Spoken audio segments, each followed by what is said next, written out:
It is great to see all of you, and I mean that truly. It's nice to gather at these events and just catch up on what's going on, and so thank you for coming out. For tonight's second presentation, we have Pamela Prager, who is Assistant Professor of Acting. Her presentation tonight is World Voices, bringing accent and dialect training to the stage and screen. Pamela. Thank you.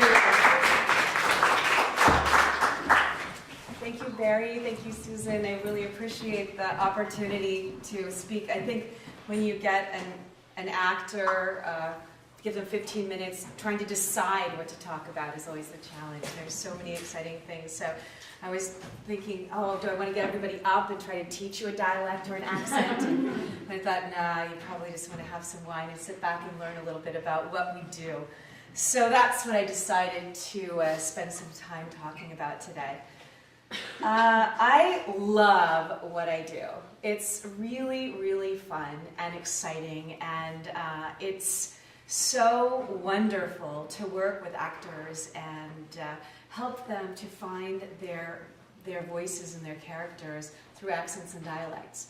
And often I think you'll probably maybe go to the theater and even here at SUNY Purchase, which I get the pleasure of working with our BFA juniors and seniors on their productions and helping them find their characters through the same thing, the same way that I work with professional actors. Same process I'm going to walk with you through today. This kind of idea of working on finding the accent, finding the dialect, finding the sound, and then making it authentic. You see them up there, and you hopefully get carried away and wonder how do they get to sound like they're from England or they're from Nigeria or wherever they might be from. So today, what I'm going to walk you through is this idea of what I've decided to call myself, which is a vocal and dialect Sherpa. And I finally have kind of come up with this idea because what I really am doing is I think this is helping the individual with a bunch of tools get to the top of that mountain, right? And they've got to walk there themselves, and I've got stuff I can throw at them, but only they can make the journey. So how does the actor find that sound? They've got to start from their vocal base camp, and what's in that backpack. And then I'm going to share with you a little bit of some of the people I've worked with and kind of some of the fun stuff that they've done. And that should be hopefully interesting. So one interesting person I worked with, to kind of give you an idea of the vocal base camp. This vocal base camp, kind of getting people at a neutral, is where we start here at Purchase, right? And where I usually work even with my private clients to get them from this place of neutrally sound, whatever neutral might be, and how then to shift into using just like the physical elements of the body, the tongue, the jaw, the lips, all of these things are just muscles, right? And we use different exercises, jaw exercises. I get chopsticks out and work with the tongue, and even lollipops, things like that, to feel feel sweetness of the tip of the tongue touching different parts of the articulators, helping them find different things. So this was a student that started with me her very first year, and I make a recording. And the recordings that we use, actually, in these recordings, you hear every sound that exists in American English, okay? So it's kind of purposefully created to sound like a child's nursery rhyme. So take a listen to this. I won't play the whole thing, but you'll just hear a bit of it. My name is Lupita Nyong'o, and this is my first recording at Yale School of Drama. The date is September 16th, 2009. Mary and the Fool. A poor fool, sitting high on a mountain, heard a mournful tune coming from the forest below. His pulse quickened. He had the gift of second sight, and knew at once that the voice came from the orphan princess. Mary's strict and evil uncle had placed an ugly curse on her, banishing her from the town. How once Mary and Golden Eyes had turned sad and orange. So banishing her from the town, her once merry and golden eyes. So you hear these sort of sounds that she has, this woman, Lupita. You may recognize her. She's up for an Academy Award this year. So after several years of training, we worked to help her find an American vocal posture, from which she's now doing all kinds of other stuff. But I wanted you to have a sense of, in this particular piece, you can hear her American vocal posture, and that was from 3 years of training. This was right out of grad school. Hang on. Here we go. And I'll give you a cut of this. When we meet Patsy, she's 23 years old, and she's one of Master Epps' slaves, which is Michael Fassbender's character. And she's described as this really dexterous cotton picker, and she's very good-humored, but she's also the object of his affection and his cruelty. Isn't that interesting to hear the difference that's possible with the training? And that is this jaw release work, this awareness of what your articulators can do, and to find a new home base from which to create different sounds. And then those of you who saw the film saw what she did with that. So it's really fun and amazing what's possible as the actor to work from there. And I think you're starting to see some of the cool stuff we're doing here with our Purchase kids and what they've done over the years with some of the great teachers and trainers who've been here. So preparing for the role, the tools. I'm a big fan of multimodal teaching because everybody learns in different ways. Whether you're a physical learner and very kinesthetic learner, whether you like to, see what people do, or just to hear things and let them just move through the sounds. So I really, really bring that into my coaching and my teaching. So in teaching voices and dialects, or coaching voices and dialects, I use all these different tools. So let's take French. I thought we'd pull a French accent out, because it's something that I always teach that here, and I'm often called to do that in the roles that I'm coaching. So this is something that I would bring up in reading and writing. We learned the IPA. Oops, sorry. I'm a newbie to this PowerPoint stuff, so I sometimes jump ahead a little. So the IPA, which is the International Phonetics Alphabet, is a friend of ours, and often for people who are not like trained actors, like here at Purchase, they learn the IPA. But some of my, and many of the actors I coach have been trained in professional training programs, but we'll put stuff out here like this, so it'll say E, it'll have something like E here. But the IPA explains, it's almost like what I would call Laban for the tongue, or dance movement for the tongue. So for example, when we would say feet or fleece, in French it would go to feet, fleece, E, E. And that tells you the symbolism there, that notation explains that shift, so that the person would know, that's what I do for that sound. And so these breakdown sheets is one part of the element that they would get. Next, they will get something for the listening element. So then we get interviews. So I do interviews, and I just randomly sometimes call people. Recently, for I don't know if any of you saw the Beauty Queen here at Purchase, which I was really proud of our actors. They did a great job. And I was looking for, there was a few sounds, I was like, I'm not quite sure how to get those. Started going online, and I found a pub in Lenane.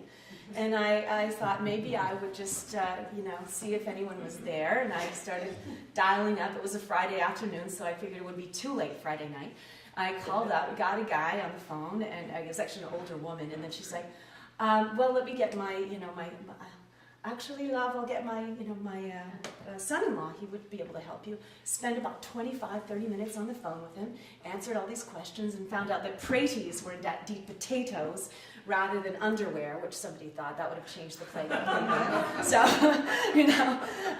but this was just a random Skype interview, and then we had, things like these kinds of things as a dialect coach you do. So this was a French interview with a woman to get the French accent.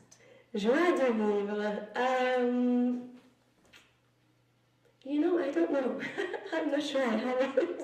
Yeah, joie de vivre for me is being in the south of France in a house, being on the terrace with some friends and having breakfast, and going for a hike or going to swim in the pool or going to the market in the village. Joie de vivre. Joie de vivre for me is like, So then I work with my students, and we work with what we call the conscious mimicry, So I would have some just these exercises, so they feel the energy of the voice, right? And they will start to move with it, or we'll do different things like that. And even my private clients too. So conscious mimicry, that's called. Listening to it, feeling, listening and listening and listening, writing the script. The other thing, people sometimes like to see it. Kids are fantastic. So we'll do playlists. I have like a bunch of YouTube playlists. And what I like about children is that often their dialects or their accents are really pure. So this one is a really pure one. So I make these playlists on YouTube, and they'll have a bunch of French, and I'll send my clients there. So here is cute. Tu nous dis tout. Okay, go. Are you cold? Yes, like very cold. So I love that because you get this sound, and that is a very classic French sound. Red. People try to make the R sound with the front of the tongue.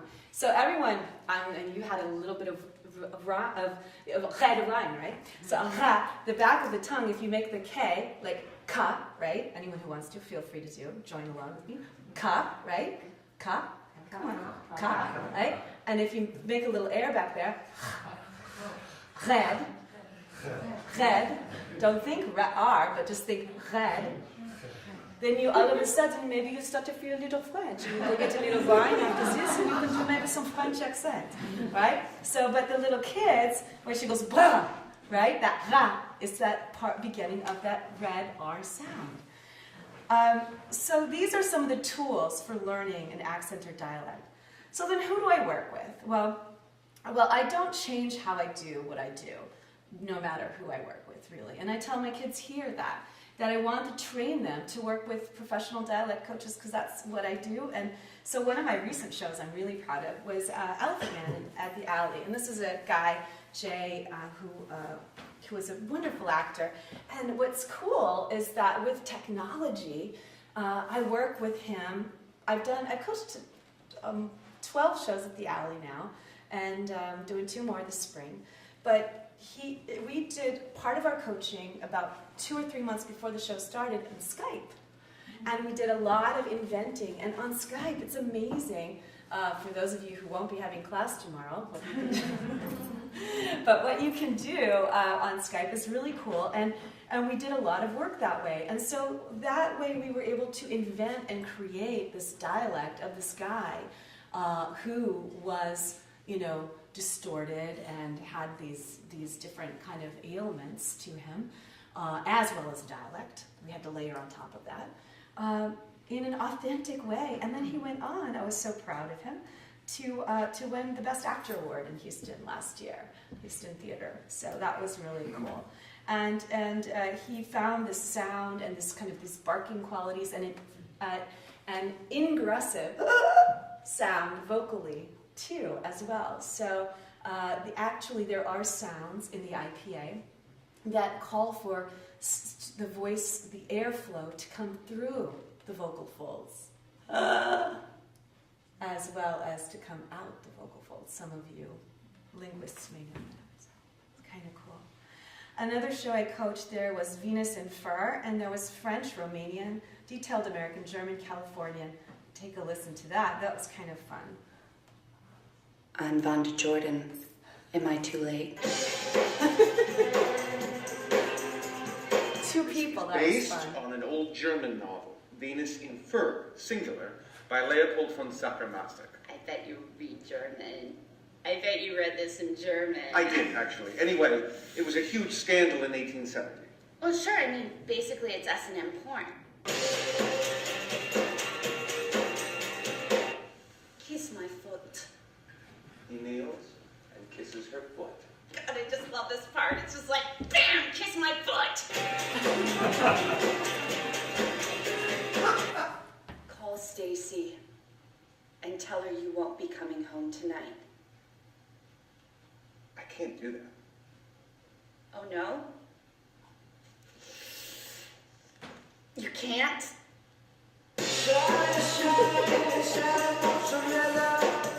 So that one was a lot of fun, and it was fun because it was two characters, so we got to do a lot of work, and actually started with a director who was really interested in all this work, and we got to get down on the floor and do vocal work as the first rehearsal. So he was like, I'll do that. And he wanted to invent and think about how could the voice be part of, you know, the show and the relationship. So the vocal coach, if the director's really willing, the vocal coach can be a real part of, it should be, I think, really a part of the creative team. And then another show that is really interesting, and I think, and I show this to my purchase kids here because I think this is really inspirational and it's something that is achievable. This is a woman that I'm working with in New York, and really proud of her. She's not a trained actor, but came to me really motivated to create character through her voice. And she's now created 21 different voices, and I wanted to show you a little using these modalities again, a little clip of what she's doing. And I think it's just inspirational of what's possible when you collaborate with somebody creatively. Well, what do you get when conservative Islam meets the progressive West? Well, for one woman, maybe a serious cultural identity complex. Nadia Manzoor is a British Pakistani Muslim who grew up steeped in a strange brew of her parents' culture and traditions and all the wild abandon the West has to offer. She just wrapped up a one-woman show in New York. Take a look. Abu, Chandramukhi and I, we're going to be astronauts. Astronauts.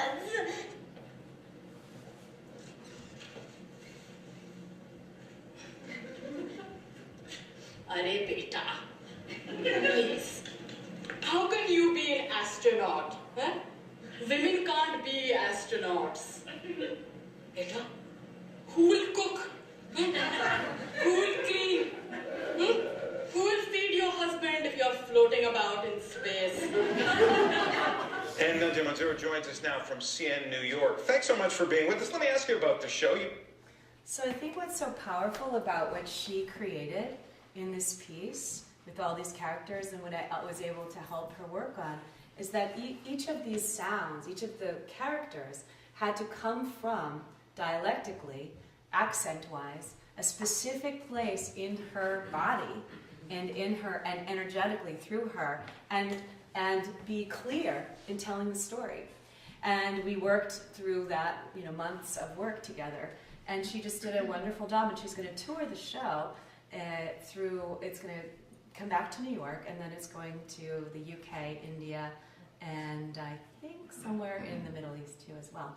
So I just think it's so wonderful if you have a dream, if you bring people together, what's possible.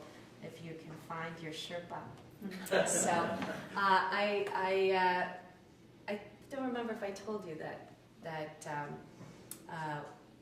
when I went to Everest Base Camp with my husband, that one of the most powerful things about that, I'll bring it full turning around, was we actually met a beekeeper up there.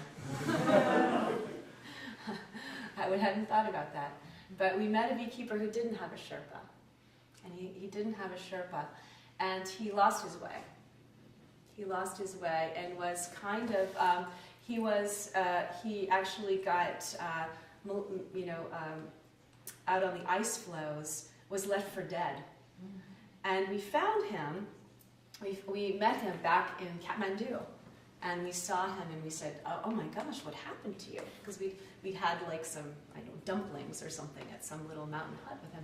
And he said, well, they'd actually people had come up and they found me out. I was walking out on the ice floes and somebody, they jumped me and they basically left me for dead, and somebody found me later, and then they had to have me helicopter lifted out. And he was a beekeeper from the northwest rather. But Tenzin Norgay, one of the most famous Sherpas, I loved that he said, I've climbed my mountain, but I must still live my life. And why this speaks to me, that I think, as the accent and dialect coach, is that I'm not the one that does it for all the beautiful, wonderful actors that I meet and work with, and students that I meet and touch here at Purchase. But I get to have the incredible pleasure and honor of working with them, of helping them, of guiding them, of helping them to acquire this idiolect, whatever you might call it, the breath, the soul of the character, and guiding them to that place of authenticity, of living and breathing and feeling. I believe they really feel that when they reach the top of that mountain. And I thank you for your time.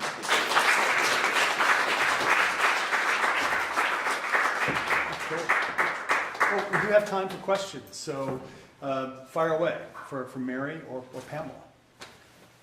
Just like to know.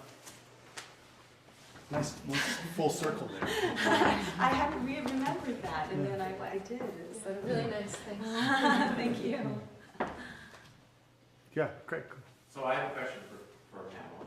Could you just talk a little, just because I knew nothing about this world, and then suddenly I knew a little bit about it, and just a bit.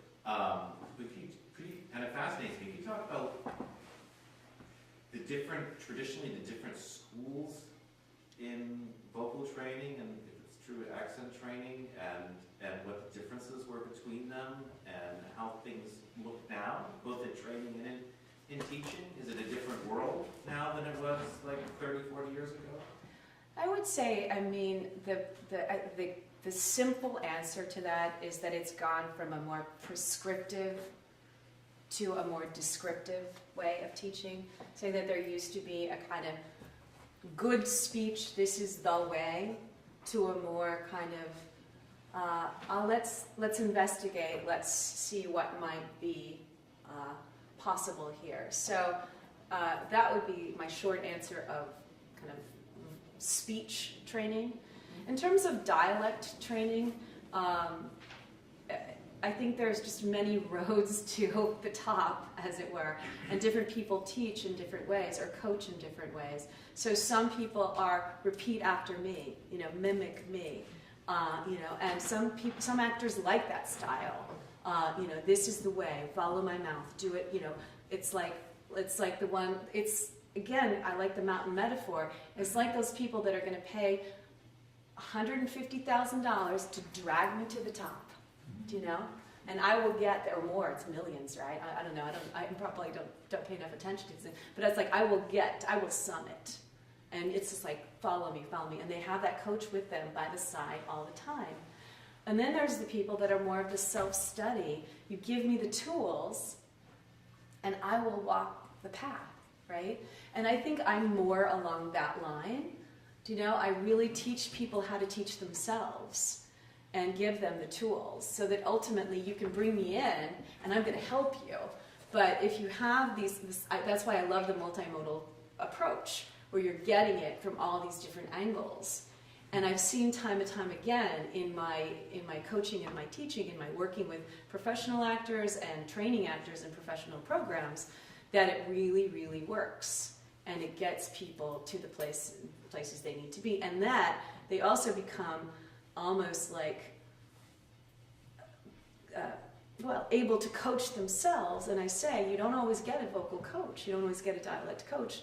And, you're going to have to pay a certain amount to hire somebody, and it's not inexpensive. So, I think that's the best way to, hopefully that answered the question. Yeah. I wanted to ask Mary, because it stuck in my head. Mm-hmm. I want to go back to the slide that you had after the guy did the performance.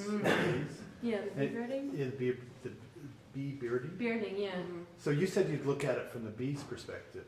Mm-hmm. So would you just talk a little bit about that? I'm sorry, I'm calling Right, the but ethics. The question's been on my mind. Yeah, the ethics issue. Right, so I showed the image of the artist that was obviously had been stung and was swollen and so forth, so he didn't fare well through that process of doing the bee bearding.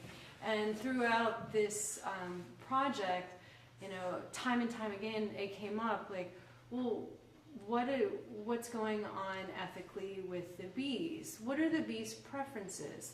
Do they want to have porcelain figurines in their hives to construct around?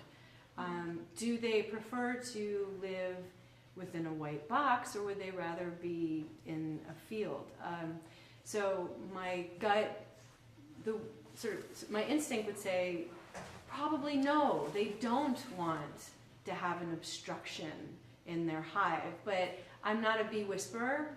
I don't speak bee. The only way I know about communication is through entomologists talking about waggle dancing. And so I can't say whether this is good for bees.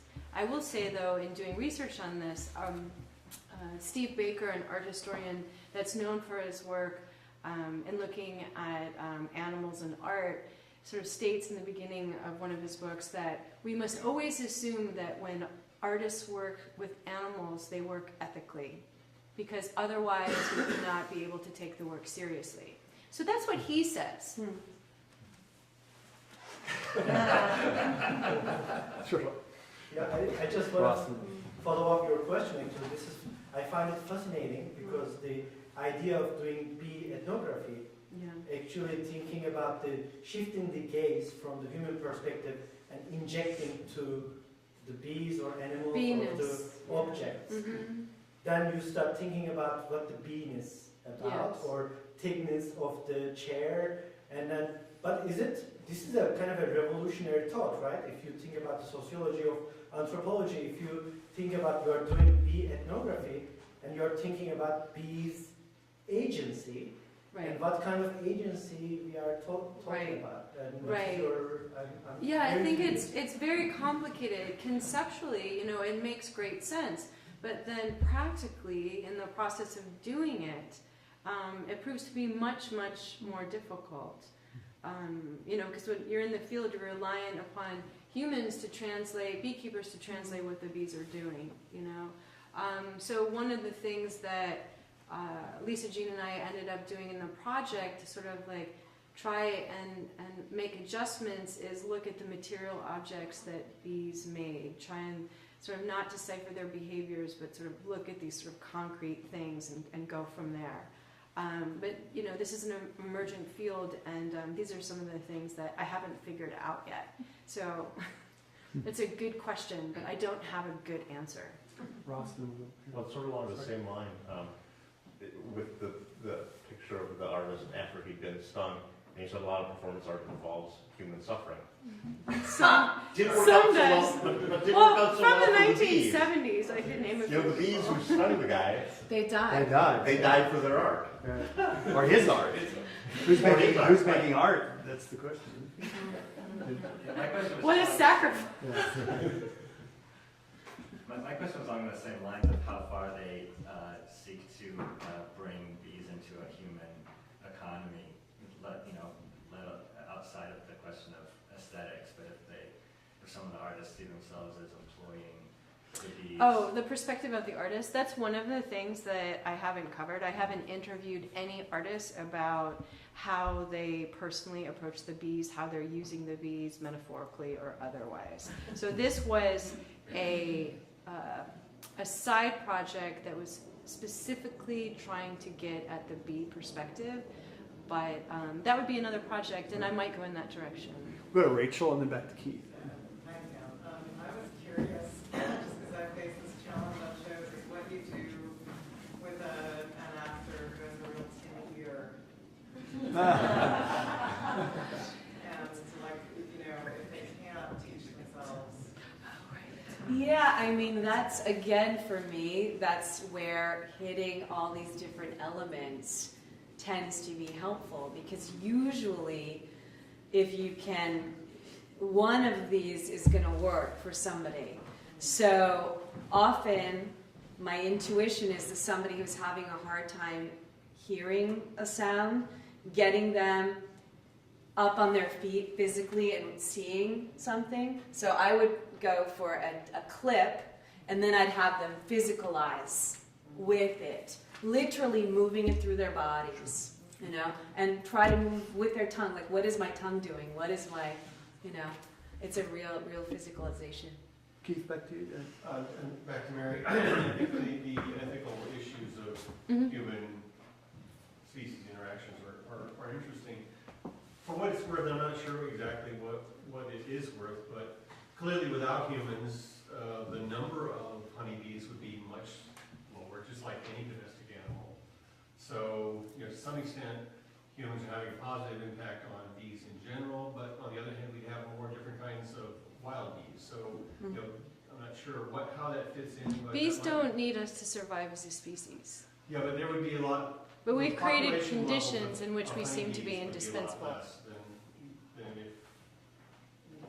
if they weren't involved in these agricultural situations, and there would be a lot more wild or other species of bees. So, I mean, it's interesting ethical issues with domesticated animals, because on one hand, we are modifying their future, but on the other hand, most domestic animals are much more abundant than they would be without humans. Okay, the abundance issue is interesting, but to get back to the ethical aspect of it, in terms of like propagating bees to be used in agricultural production, if you look at what actually happens, the bees are like migrant workers that are literally trucked, and honestly, they are trucked around, you know, in these big semis and taken to pollinate almonds or blueberries or cherries, and they're given one pollination source. And most of the beekeepers that I talked to said that bees want to pollinate, eat different things, and that they thrive and they're better off doing that. So even though there might be more bees, the ways in which we treat bees in agricultural pollination is something that we have to take into account as well, like more bees, healthy bees, and all of these relationships. Or artists. So it's very complicated. What? Or artists trucking them around too. Possibly. I haven't found that person yet, but send me a link. But I wanted to ask Pamela, do you notice, I mean, the sound of our voice is very much our identity.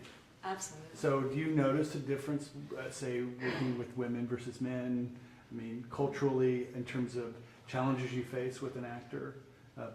Is there ways you could categorize those challenges? A lot of it depends on, I often have kind of an interview, whether it's formal or informal, finding out what a person's upbringing was, because it may not be so much gender-based as how a person's background might be. So a male may be more tight or closed if he wasn't raised in a more open background, you know. So there may be tightness in the breath or tightness in the voice that has to be addressed, in the same way. So I'll try to do this kind of interviews that will help maybe fast track the vocal coaching or the dialect coaching. Great. Are there questions? Yeah, Suzanne? I mean, Mary, you picked bees now. Might you have picked ants, cockroaches, ladybugs? I mean, is there something about the bees? I know they make them honeycomb, which makes them a little more... Yeah, I mean, we simply pick the bees based on the fact that bees were in the media due to CCD, and that there was this rise in trend of urban beekeeping, and I started to see more people keeping bees in my neighborhood, novice and new beekeepers, and it was connected sort of to DIY movements in the city, so it was sort of something that was just happening in the moment, and Lisa Jean and I noticed artisanal honey at local farmers market. So the bees were on the cultural radar in all these different ways. I had no interest in bees at all when I started this. No knowledge of bees. It happened through a conversation that we had over coffee, and her saying, like, want to work on a project? You notice people are really obsessed with bees. And then it basically, that's the way it started. And neither of us had any background in animal studies, so it was completely new. So. Yeah, Pamela, I was just curious to know, because you do the accent so well, if you speak as many languages as you coach. I only speak French and Japanese a little bit, but my Japanese is rusty. But for me, when people say, oh, can you do this dialect or this accent or whatever, it's about the research. So it's really when I know I'm going to coach something, then I get into it.